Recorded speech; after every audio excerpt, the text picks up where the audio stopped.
네, 안녕하세요.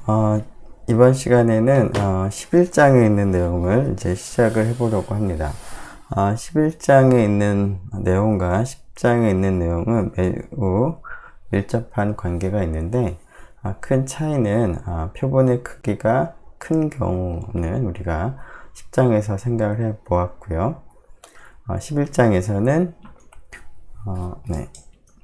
표본의 크기가 작은 경우에 추론하는 방법에 대해서 살펴보려고 합니다. 자, 그러면 표본의 크기가 큰 경우와 작은 경우의 차이가 무엇 때문에 발생하는지 일단 먼저 간단하게 살펴보면, 우리가 그 10장에서 모집단의 평균이나 혹은 모비율에 대한 추론을 할 때 그 추론의 근거로서 우리가 사용한 것이 표본 평균 x바의 분포나 혹은 표본 비율 p햇의 분포였습니다. 이러한 확률 변수 통계량의 분포가 n이 큰 경우에는 중심극한 정리에 의해 근사적으로 정규 분포를 따른다 라는 사실에 근거해서 우리가 진행을 했습니다. 자, 그런데 이제 11장에서 표본의 크기가 작은 경우에는 중심극한 정리를 우리가 적용을 할 수 없는 상황이기 때문에 우리가 추론을 하기 위해서는 통계량에 대한 분포가 필요한데, 이러한 통계량의 분포를 이제 우리가 얻기 위해서 그 표본의 크기가 작은 경우에는 어쩔 수 없이 모집단에 대한 가정을 추가하게 됩니다. 자, 그 모집단에 대한 가정은 뭐 여러 가지가 있을 수 있는데, 흔히 많이 하는 것이 모집단의 분포가 정규 분포다 라는 정규 모집단 가정을 추가를 하게 됩니다. 자, 그래서 11장에서는 표본의 크기가 작은 경우에 정규 모집단 가정을 추가해서 추론하는 방법에 대해서 살펴보고자 합니다. 네, 11장은 표본의 크기가 작을 때 정규 모집단을 가정을 해서 모집단이 정규 분포를 따른다는 가정을 추가해서 추론하는 방법을 생각을 하려고 합니다. 네, 이 11장에서는 그 앞에서 언급한 정규 모집단 가정을 이제 추가를 할 텐데요. 자, 그러한 가정을 추가하게 되면 우리는 앞에서 생각한 10장을 생각한 분포와는 조금 모양이 유사하긴 하지만 다른 형태의 분포가 등장하게 됩니다. 자, 그 분포를 우리가 T분포라고 부를 텐데요. 그 T분포가 우리가 지금까지 살펴봤던 정규분포하고 어떻게 차이가, 무엇 때문에 차이가 발생하고 언제 T분포가 등장을 하는지를 먼저 살펴보도록 하겠습니다. 자, 우리가 앞서서 모평균 뮤에 대한 추론을 했었는데요. 자, 이런 추론 과정에서 우리가 생각했던 확률 변수는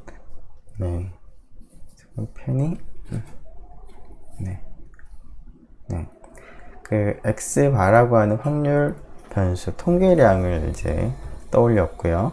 이 통계량의 분포를 우리가 생각을 해서 이 x바의 분포로부터 뮤를 이제 추론을 이제 우리가 할 수가 있었습니다. 즉, 표본의 크기가 큰 경우는 x바의 분포가 중심극한 정리에 의해서 근사적으로 정규 분포를 따른다는 사실에 근거해서 우리가 진행을 했습니다. 자, 그런데 그 n이 작은 경우에는 우리가 이러한 중심극한 정리를 사용을 할 수가 없을 뿐만 아니라, 지금 중심극한 정리는 모집단의 분포에 상관없이 표본의 크기가 충분히 크면 x바의 분포는 모집단이 어떻든 상관없이 정규 분포가 된다, 근사적으로 정규 분포를 따른다 라는 것이었는데, n이 작은 경우에는 그 x바의 분포가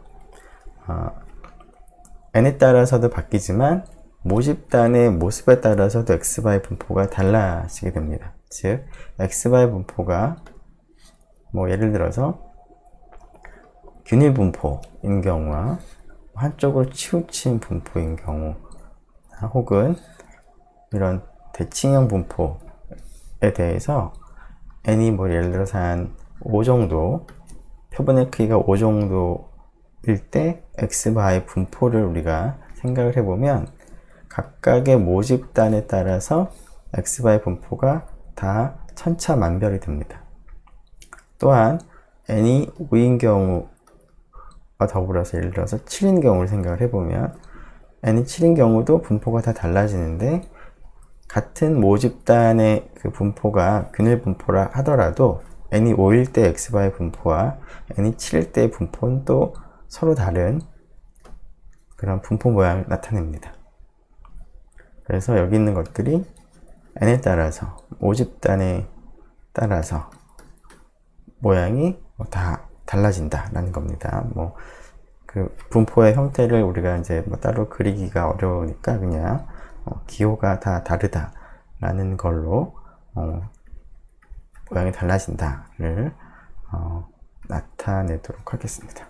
뭐 이런 모양은 아닐 텐데, 여기서 중요한 사실은 모집단에 따라서 모집단이 달라지면 x바의 분포도 달라지고, n의 크기가 달라지면 그에 따라서도 x바의 분포가 달라진다라는 겁니다. n이 작은 경우는. 자, 이러한 걸 생각을 할 때 중심각한 정리가 굉장히 강력하다라는 것을 우리가 다시 한번 생각해 볼 수가 있습니다. 중심각한 정리는 모집단의 분포가 어떻게 되든, 그리고 n이 충분히 크면 n이 뭐 그 50이든 80이든 물론 이제 가까운 정도 좀 차이가 있겠지만 전반적으로 정규 분포를 따른다라고 볼 수 있다라고 하는 것이 n이 작은 경우일 때 생각을 해보면 굉장히 대단한, 뭐 굉장한 정리라고도 우리가 다시 한번 생각해 볼 수가 있겠습니다. 자, 그래서 우리가 지금 11장에서 다루려고자 하는 상황은 n이 작은 경우가 되기 때문에, 그런 경우는 모집단의 분포에 따라서 x바의 분포가 달라지는데, x바의 분포가 달라지면은 추론을 할 때 확률 계산이 달라지게 됩니다.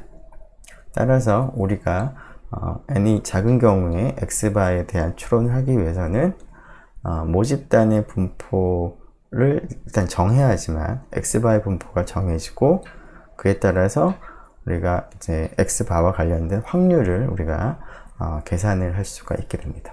그래서 어쩔 수 없이 11장에서는 모집단에 대한 가정을 추가를 하려고 합니다.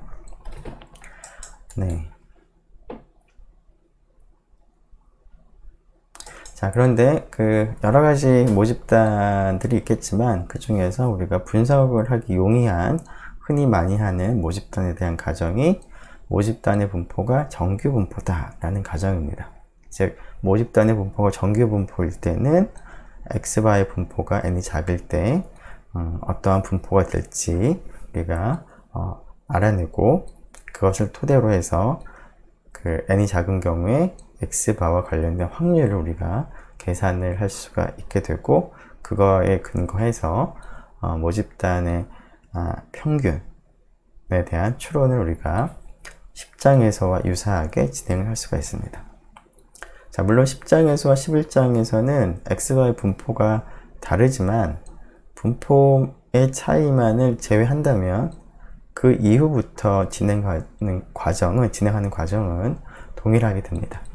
자, 이게 사실은 뭐 말로 뭐 동일하다라고 뭐 해봤자 무슨 의미인지 좀 와닿지 않을 텐데요.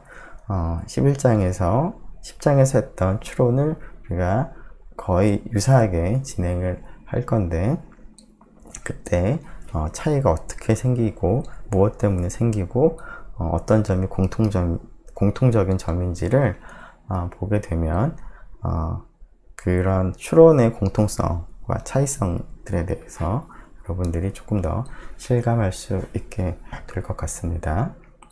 자, 그래서 모집단의 분포가 정규 분포라는 가정을 이제 추가하고 우리가 진행을 하도록 하겠습니다. 자, 모집단의 분포가 정규 분포인 상황에서, 자, 크게 이제 두 가지로 우리가 또 고민이 됩니다. 모집단의 표준 편차가 물론 이제 알려지기가 쉽지가 않은데 알려졌다라고 하는 경우에는 우리가 이미 앞에서 했던 내용을 우리가 다시 반복해서 사용을 할 수가 있습니다. 왜냐하면 모집단의 표준 편차가 알려진 경우에는 x바의 분포는 모집단이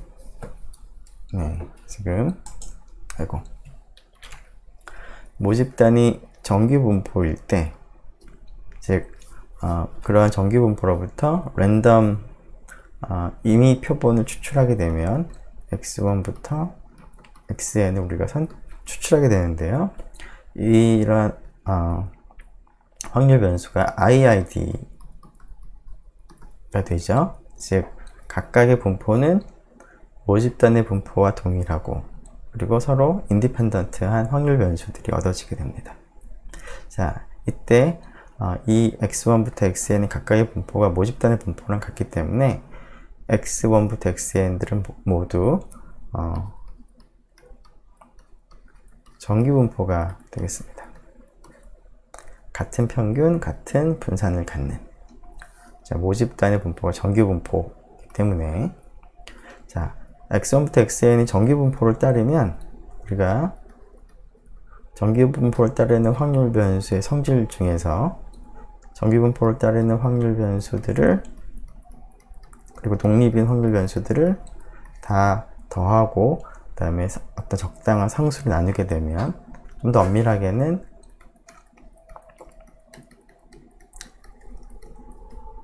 적당한 상수 a1부터 an에 대해서 이와 같은 1차 결합을 하게 되면 이러한 확률 변수도 정규 분포가 된다. 물론 이제 평균과 분산은 a1부터 an 그리고 뮤하고 시그마 제곱에 의해서 결정이 되어 있는 그런 값이었습니다. 자, 그렇기 때문에 그 x바도 정규 분포를 따르게 됩니다. 자, 그런데 x1부터 xn의 평균이 모두 뮤와 같기 때문에 이 전체의 평균은 뮤가 되는 것이고요. 네, 우리가 앞에서 1학기 때 했던 내용이죠.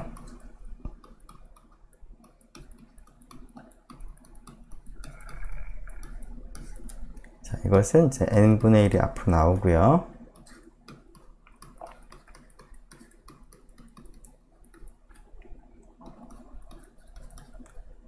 자, 이렇게 분해할 수 있고, 근데 지금 각각의 확률 변수의 평균은 전부 뮤가 되기 때문에 이 값이 뮤가 되겠습니다. 자, 비슷한 방법으로 x바의 분산을 계산해 보면 n분의 시그마 제곱이었습니다. 즉 모집단의 분포가 정규 분포일 때는 x바의 분포가 사실은 정확하게 중심각한 정리하고 상관없이 x바의 분포는 정규 분포가 됩니다. 자, 더군다나 지금 우리가 원하는 그 추론 대상은 이제 뮤인데요. 자, 이러한 그 분포에 대한 정보로부터 그리고 x바의 값으로부터 뮤를 추론을 하려고 하는데 만일에 시그마가 알려진다라고 한다면 나머지 것들은 다 알고 있고 뮤만 모르는 상태가 되기 때문에 나머지 값들을 이제 근거로 해서 뮤에 대한 추론이 진행이 가능하겠습니다. 즉, 좀 더 구체적으로 살펴보면 자, x바를 표준화를 이제 할 수가 있겠습니다. 표준화를 하게 되면 이와 같이 표준화를 할 수가 있겠는데 자, 뮤가 알려진 경우라면 분모에 있는 값을 다 알고 있고요. 그 다음에 x바도 알고 있습니다. 그리고 뮤를 제외한 다른 것들은 다 알고 있고, 물론 x바는 이제 우리가 표본으로부터 이제 관측을 하는 값일 텐데, 이 전체 분포를 이제 우리가 알 수가 있겠습니다. 그래서 이런 경우에는, 시그마를 아는 경우에는 이 표준화된 확률 변수가 표준 정규 분포를 따른다라는 사실로부터 우리가 앞에서 중심각한 정리에 의존해서 했던 방법들이 동일하게 반복이 되겠습니다. 예를 들어서 그 뮤에 대한 뭐죠? 신뢰 구간을 이제 구하겠다 라고 한다면, 네, 이것은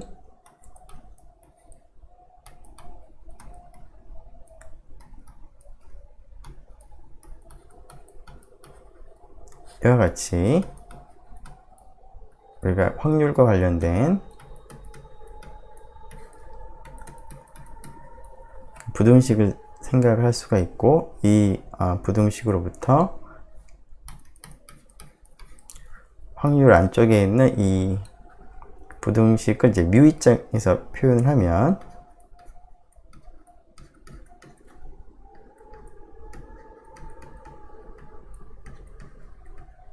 이렇게 되고, 여기가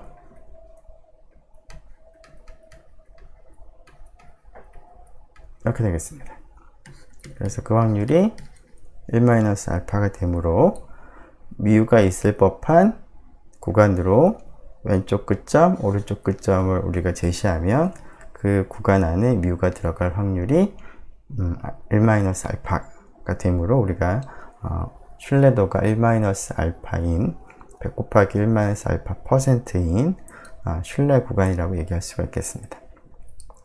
자, 근데 이때 신뢰 구간을 우리가 제시하려면 표본으로부터 우리가 관측을 해서 값들을 딱 정해줄 수 있어야 되는데, 시그마를 아는 경우에는 이 값을 알기 때문에, 그리고 그 관측 표본으로부터 x바도 우리가 계산을 할 것이기 때문에 왼쪽 끝점과 오른쪽 끝점을 둘 다 우리가 이제 정할 수가 있습니다. 시그마를 아는 경우에는.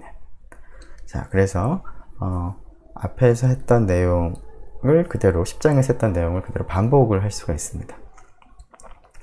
자, 근데 문제는 이제 시그마가 알려져 있지 않은 경우죠. 모집단의 표준 편차가. 자, 모집단의 표준 편차가 알려져 있지 않은 경우에는 어떤 문제가 생기는지 생각을 해보면, 자, 모집단의 표준 편차가 알려져 있지 않은 경우라도 이 확률 변수의 분포가 표준 정규 분포를 따른다는 사실에는 변함이 없습니다. 따라서 이 등식도 성립하고 이 등식도 성립합니다. 근데 문제는 뭐냐? 우리가 신뢰 구간을 제시하기 위해서는 표본이 주어지면 표본을 관측해서 양쪽 끝점을 우리가 제시할 수가 있어야 되는데, x바나 뭐 이런 값들은 우리가 정할 수 있겠지만 시그마를 모르는 상태에서는 오른쪽 끝점, 왼쪽 끝점 값을 정할 수가 없는 것이죠. 따라서 우리가 원하는 신뢰 구간을 제시할 수가 없습니다. 다시 한번, 시그마가 알려져 있지 않은 경우라 하더라도 이것이 거짓은 아닙니다. 이것은 사실이나 우리가 신뢰 구간을 제시할 때 구체적인 값을 지금 제시를 못한다는 문제가 있는 것이죠.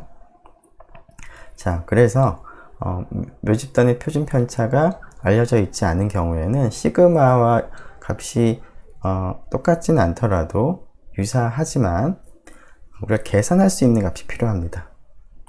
자, 어떤 값을 우리가 앞에서 생각을 했었나요? 시그마 대신에 표본으로부터 계산할 수 있는 표본의 표준 편차 S를 생각을 했었습니다. 자, 그래서 시그마 대신에 S를 생각하면 우리가 정확하게 그 값을 정할 수가 있습니다.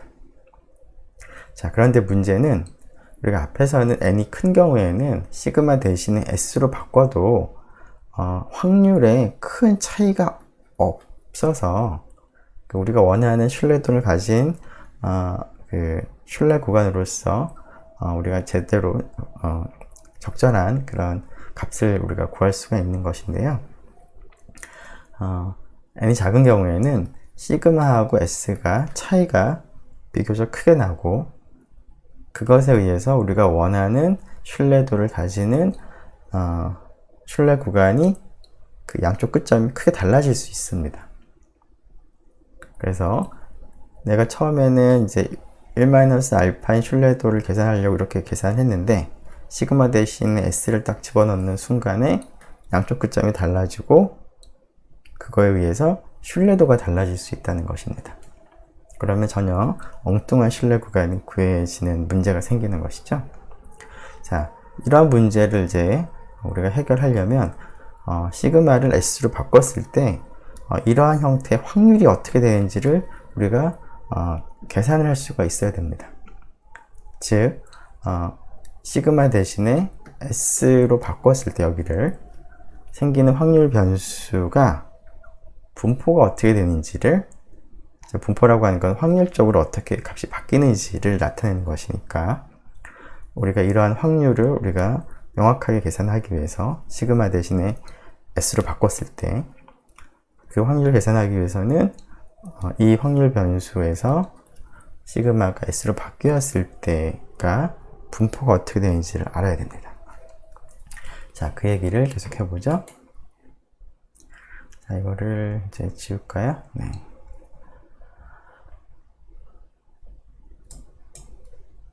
네. 그래서 시그마가 알려져 있지 않은 경우는 우리가 이제 궁금한 게 x바 마이너스 뮤에서 시그마로 나눠지는 것이 아니라 s로 바꿔서 이러한 이제 확률 변수를 이제 생각할 수밖에 없는데, 시그마가 알려져 있지 않은 거니까. 자, 그래서 이 녀석의 이제 분포가 필요합니다. 분포라고 하는 것은 이 값이 어떤 값을 갖게 되고 그러한 값을 갖게 될 확률이 어떻게 되느냐를 나타내는 것이죠. 즉, 이러한 확률 변수의 결국 확률 밀도 함수가 어떻게 되느냐 라는 것을 우리가 알아야 됩니다. 자, 기존의 경우에 n이 충분히 큰 경우에는 설사 여기가 s라 하더라도 근사적으로 정규분포, 표준 정규분포를 따랐지만 n이 작은 경우에는 그리고 시그마가 알려져 있지 않아서 s로 바꾼 이 확률 변수의 분포는 정규분포랑은 차이가 있습니다. 자, 사람들이 그래서 그 모집단의 분포가 정규분포인 경우에 시그마 대신에 S로 바꿔온 이 확률 변수의 분포에 대해서 공부를 했는데요. 공부를 이제 하고 그 결과, 이 분포는 표준 정규분포랑은 차이가 꽤 난다. 그래서 이 분포는 다른 분포다. 정규분포랑 표준 정규분포와는. 그래서 이 분포에 대해서 이름을 이제 별도로 붙였습니다. 자, 모든 분포가 이름이 있는 것은 아니지만 우리가 이제 많이 관심을 가지고 다루는 그런 분포에는 이름을 부여를 하면 이제 그것을 가지고 서로 대화하거나 소통하기가 편하죠. 그래서 이러한 확률 변수의 분포가 있을 텐데 그 분포에다가 이름을 붙였는데요. 그 분포의 이름이 바로 T분포입니다. 자, 특히나 표본의 크기가 n인 경우에 T분포일 뿐만 아니라 T분포의 경우에는 자유도라는 개념이 있는데, 자유도가 n-1인 T분포가 됩니다. 오른쪽이. 자, 그래서 이 표현은 왼쪽에 있는 변수가, 여기 있는 변수가 자유도가 n-1인 T분포를 따른다라는 그런 기호로 쓰도록 하겠습니다. 자, 그러면 T분포가 도대체 정규분포, 표준 정규분포랑 어떻게 차이가 나는 것인지를 알려면 구체적으로 T분포의 확률 밀도 함수들을 좀 우리가 살펴봐야 되겠습니다. 자, 그리고 이제 자유도가 어떤 의미인지, 자유도가 어떻게 달라지는지도 우리가 같이 살펴보려고 합니다. 네, 여기서 S는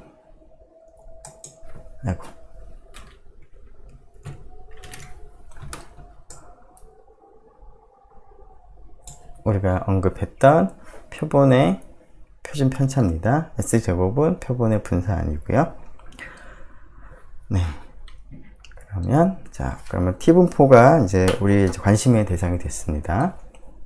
자, 다시 한번 T분포를 이제 앞으로 얘기를 하겠지만, T분포는 아무 때나 등장하는 것은 아니고, 모집단의 분포가 정규분포이고, 그 다음에 시그마 대신 S로 바꾸어서 이 동그라미에 해당하는 확률 변수를 생각을 했을 때, 이 녀석의 분포가 T분포다 라고 여러분들이 계속 기억을 하면 좋겠습니다.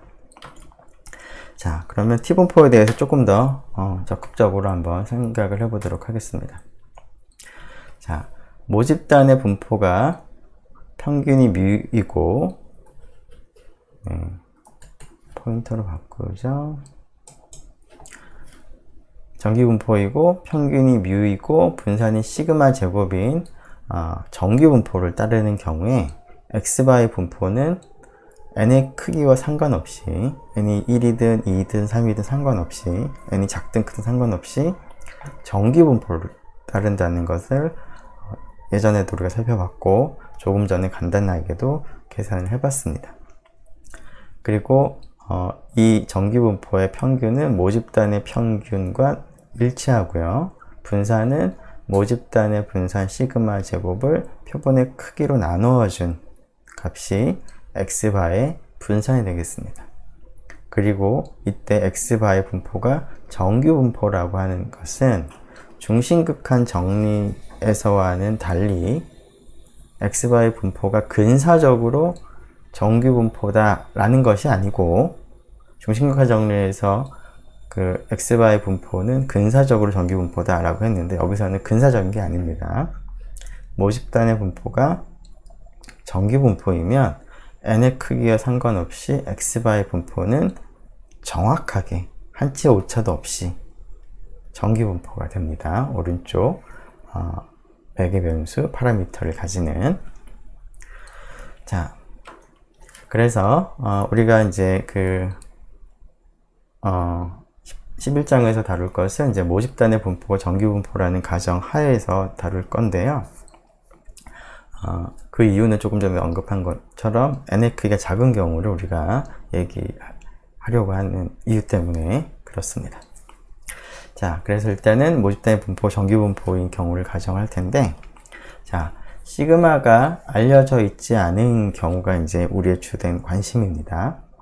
자, 시그마가 알려져 있지 않은 경우는, 자, 앞에서 우리가 표준화한 확률 변수 x바 마이너스 뮤를 시그마 분의 루트 n분의 시그마로 나눠준 것 대신에 시그마를 s로 바꾼 확률 변수를 우리가 고민을 해야 되겠습니다. 즉, 여기다가 다시 한번 반복해서 쓰면 x바 마이너스 뮤 s 루트 n, 요 확률 변수의 분포가 이제 문제가 되는 것이죠. 시그마를 모르기 때문에. 자, 그래서 이 녀석의 분포가 이제 궁금한데요. 자, 일단 가정이 모집단의 분포가 정기분포이기 때문에 시그마는 모르긴 하지만 이 사실을 이제 활용은 하겠습니다. 자, 그리고 조금 전에 언급한 것처럼 n의 크기랑 상관이 없다고 했습니다.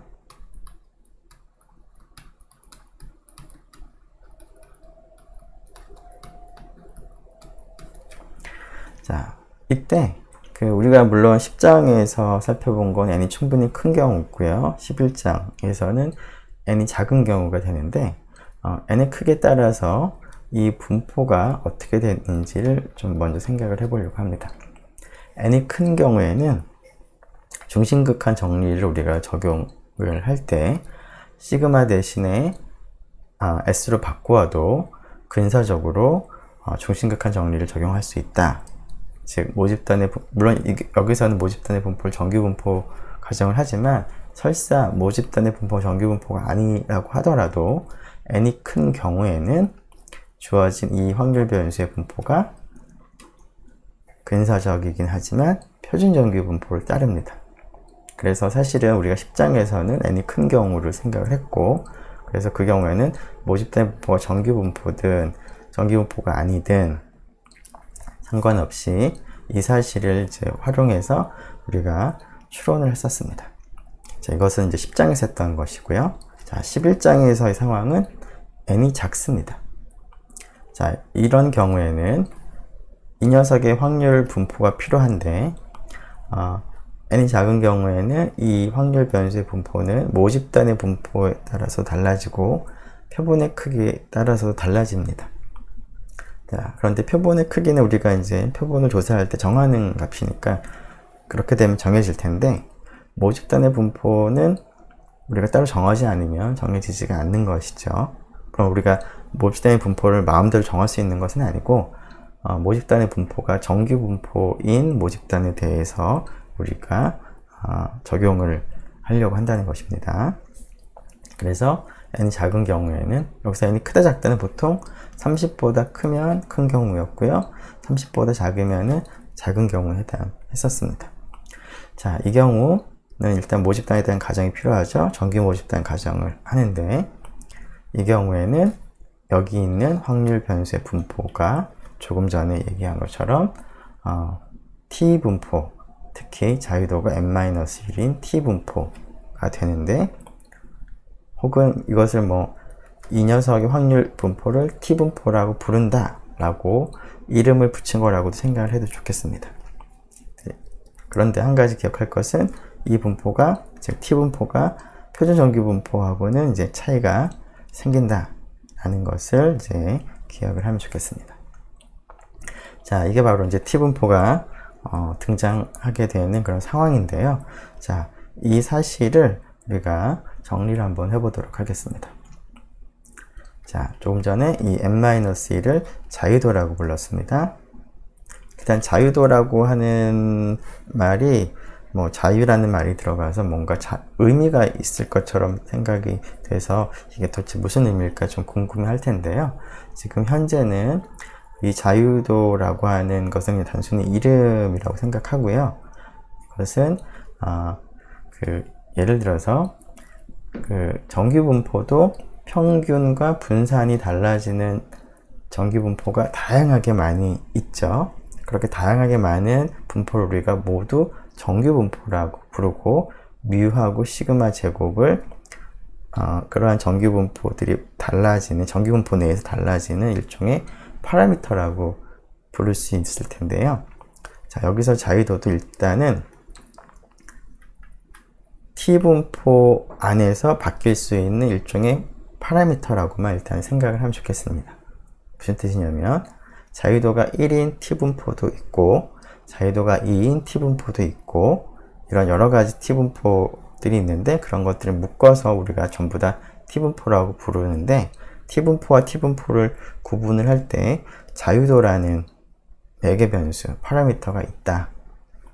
물론 이제 자유도가 딱 정해지면 그 분포가 딱 정해지긴 합니다. 마치 정기분포에서 평균과 분산이 정해지면 딱 분포가 딱 정해지는 것처럼. 그래서 지금은 t분포는 딱 하나의 분포를 의미하는 것은 아니고 같은 성질을 공유하는 어떤 family of distribution, 그 분포의 어떤 구분을 이제 묶어서 t분포라고 부르고, 그런 t분포들을 좀 더 정확하게 이제 구분을 하기 위한 목적으로 자유도라는 개념이 있다.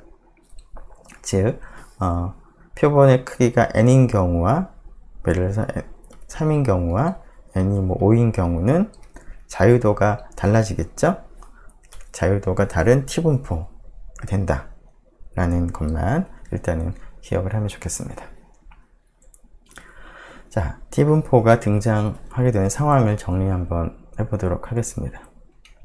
자, 정규 모집단이 반드시 필요합니다. 자, 정규 모집단에서 샘플을 우리가 추출하는데, 이 추출은 항상 임의 표본이죠. 간단하게 줄임말로 IID입니다. 자, 그 샘플을, 표본을 x1부터 xn이라고 할 때, 이 표본으로부터 계산한 표본 평균을 x바, 즉 x바는 표본을 다 더해서 n으로 나눠준 것이죠. 그리고 표본 분산을 s제곱, 자, 편차 제곱을 다 더해서 n이 아니라 n-1로 나눠줍니다. 이 n-1이 이제 앞에서 얘기한 t분포의 자유도랑 연결이 되죠. 자, 각각을 x바 s제곱이라고 한다면 x바하고 s를 가지고 만든 이 확률 변수를 그냥 t라고 둔다면, 이 t라고 하는 확률 변수는 분포가 사람들이 t분포다 라고 이름을 정한 그 분포가 된다. 사실은 이 명칭만 가지고선 도대체 t분포가 어떻게 생겼는지는 아직 모르죠. 어쨌거나 우리는 앞으로 이러한 확률 변수의 분포를 t분포라고 부르겠다, 이 정도로 생각을 하면 되겠습니다. 자, 물론 그 분포의 이름이 t분포 분포인데요. 지금 확률 변수의 이름도 그 분포의 이름을 이제 고려해서 t로 이제 쓰긴 했습니다. 근데 여기서는 분포의 이름인 것이고, 여기서는 t는 확률 변수를 나타내는 그런 기호입니다. 그리고 또 한 가지, 자유도가 n이 아니라 n-1이다.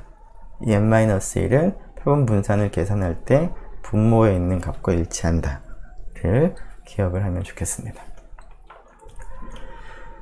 자, 그래서 어떤 확률 변수가 자유도가 n-1인 t분포를 따른다는 사실을 간단하게 우리가 이렇게 앞으로 표기하도록 하겠습니다.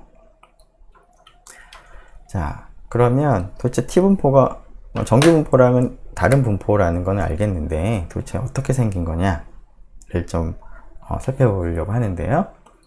자, 교재에 있는 그림을 이제 먼저 생각을 해보면, 교재에 표준 정규분포의 확률 밀도 함수와 자유도가 5인 t분포의 확률 밀도 함수, 자유도가 2인 t분포의 확률 밀도 함수의 분포의 확률 밀도 함수를 이제 비교한 그림이 있는데요. 그 비교한 그림을 보면 표준 정규분포와 t분포가 어떻게 차이가 나는지, 그리고 같은 t분포라고 해도 자유도가 달라지면 어떻게 달라지는지를 우리가 생각해 볼 수가 있겠습니다. 자, 어떤가요? 일단 정규분포와 t분포는 생긴 모양은 매우 유사합니다. 하지만 동일하진 않죠. 자, 어떤 점이 유사하냐면, 모두 여기, 물론 이제 t분포든 표준 정규분포든, 여기서는 정규분포 중에서도 표준 정규분포하고 지금 같이 비교를 한 것인데요. 자, 그래서 원점 0을 기준으로 해서 좌우 대칭이죠. 표준 정규분포든 자유도가 5든 2든 t분포는. 자, 그리고 그래서 이제 평균은 표준 정규분포의 평균이 0이고요. 자유도가 5인 t분포의 평균도 0, 자유도가 2인 t분포의 평균도 0이 됩니다. 좌우 대칭이 되고. 자, 그리고 이러한 확률 변수들은, 이러한 분포를 따른 확률 변수들은 가지는 값의 범위가 모든 실수값을 가질 수 있습니다. 마이너스 무한대에서 플러스 무한대 사이에 모든 실수값을 가질 수 있다. 그리고 대칭일 뿐만 아니라 이런 형태를 종 모양이라고 불렀었습니다. 즉 피크가 하나가 있고 가운데가 이제 이렇게 봉우리가 있고 이제 양쪽으로 이렇게 작아지는 형태, 이제 종 모양 대칭 형태라는 점이, 그리고 원점을 기준으로 해서 0을 기준으로 해서 대칭이라는 점이 동일합니다. 하지만 확실히 분포가 다릅니다. 자, 분포가 다르기 때문에 우리가 확률을 계산을 하게 되면 확률 계산이 달라지게 됩니다. 예를 들어서 이 경우에 예를 들어서 여기 한 3 정도라고 할까요? 이렇게 해서, 자, x라는 확률 변수는 표준 정규분포를 따르고 y라는 확률 변수는 자유도가 5인 t분포를 따르고 g라는 확률 변수, g라는 것을 이렇게 하는 게 낫겠네요. 네. 보통 우리가 표준 정규분포를 따른 확률 변수를 g로 많이 쓰니까, 자, x를 이렇게 쓰죠. 자유도가 2인 t분포를 따르는 확률 변수. 자, 이때 g가, 즉 표준 정규분포를 따른 확률 변수 g가 우연히 3보다 크게 나올 가능성, 혹은 y가 자유도가 5가 되는 t분포를 따라서 움직이는, 그에 따라서 확률이 결정되는 확률 변수 y가 3보다 큰 확률, 그 다음에 x가 3보다 큰 확률, x는 자유도가 2인 t분포죠. 자, 이런 확률들이 오른쪽에 있는 기준값은 다 동일하지만 확률이 어떨까요? 예, 다 달라집니다. 자, 이 확률이 달라지면 우리가 앞에서 신뢰 구간을 계산을 할 때 신뢰도를 계산을 하는 기준값도 달라지게 되고, 그리고 유의 수준을 이제 유의 수준을 정해서 그걸로부터 기강력 기준값을 정하는데 그 기준값도 달라지게 됩니다. 확률이 달라지기 때문에. 자, 그렇기 때문에 우리가 지금 다루고자 하는 확률 변수 통계량의 분포가 어떻게 되는지를 알아야 되겠습니다. 네. 자, 또 그래서 일단 다르긴 다른데 또 유사점 말고 이번 차이점을 보면 여기 표준 정규 분포는 가운데 쪽에서 높이가 제일 높습니다. 그리고 점차 내려가다가 0에서부터 멀어질수록 확률 밀도 함수의 값이 낮아집니다. 가장. 자, 반면에 자유도가 색깔이 좀 구분을 하면 좋을 것 같으니까 네, 색깔을 구분을 한번 해보죠. 잘 보일지 모르겠지만 자, 자유도가 5인 T분포는 중앙에서의 확률 밀도 함수 값이 빨간색인 표준 정규 분포보다 낮습니다. 그러다가 쭉 내려오다가 어느 정도 가면은 오히려 빨간색보다 커집니다. 확률 밀도 함수 값이. 자, 그리고 자유도가 2인 경우도 한번 비교할 수 있도록 그림을 어떤 색깔이 구분될까요? 녹색은 구분이 안 될 것 같기도 하고. 자, 보라색이 잘 보일지 모르겠네요. 자, 여기입니다. 자, 중심에서는 확률 밀도 함수 값이 작습니다. 그리고 원점에서 0에서 멀어질수록 오히려 이제 그 순서 관계가 뒤바뀌었는데요. 자, 이것이 의미하는 바가 뭘까요? 네. 표준 정규 분포는 다른 T분포에 비해서 중심 근처에 나올 가능성이 더 크다는 겁니다. 즉, 빨간색, 또 바꿔야 되는데, 어쨌거나, 네. 표준 정규 분포에서 요 근처에 나올 가능성은 이제 이 확률 밀도 함수 아래쪽에 넓이가 되므로 표준 정규 분포일 때의 확률이 자유도가 5인 T분포일 때 확률보다 크고요. 다시 자유도가 5일 때 이 범위에 있을 확률은 자유도가 2일 T분포에서 이 범위에 있을 확률보다 커집니다. 즉, 자유도가 작건 크건 일단 T분포는 중심에 있을 가능성이 표준 정규 분포보다 작아지고 대신에 양쪽으로 이제 멀리 떨어질수록 이러한 확률을 생각을 해보면 표준 정규 분포가 극단적으로 값이 커지게 되는 확률보다는 T분포가 극단적으로 커지게 될 확률이 오히려 커지는 것이죠. 표준 정규 분포와 T분포를 비교해보면 자, 그런데 T분포끼리도 차이가 나죠. 자유도에 따라서 다릅니다. 자유도가 작으면 작을수록 이러한 차이가 심해집니다. 즉, 자유도가 작으면 중간 쪽에 있을 확률이 상대적으로 줄어들고요. 오히려 값이 커질 가능성이 늘어납니다. 자유도가 작으면. 그리고 자유도가 커지면 이제 점점 표준 정규 분포 쪽으로 움직이는 것이죠. 그래서 자유도가 커짐에 따라서 T분포는 가운데에서는 위쪽으로 움직이고 양쪽 끝쪽에서는 아래쪽으로 움직여서 물론 이 그림만으로는 단정 지을 수는 없겠지만 앞으로 좀 더 살펴보면 자유도가 커지면 T분포는 점점 표준 정규 분포에 가까워짐을 우리가 알 수도 있습니다. 네, 자, 이것을 이제 확인하기 위해서 우리가 한번 그림으로만 이제 보지 말고 실제로 한번 R을 사용해서 T분포의 확률 밀도 함수가 구체적으로 어떻게 달라지는지를 조금 살펴보려고 하는데요. 자, R을 가지고 다음 그림을 한번 그려보려고 합니다. 즉, 여기에는 조금 전 이 그림과 유사한 그림이 있는데요. 자, 여기서 점선으로 된 것은 놈이라고 썼지만 표준 정규 분포를 생각을 했습니다. 표준 정규 분포의 확률 밀도 함수를 점선으로 표시했고요. 그 다음에 나머지는 T분포인데 자유도가 5인 거는 검은색 여기 있죠. 자유도가 10인 거는 좀 잘 안 보일 수도 있는데 파란색입니다. 파란색이 여기 있습니다.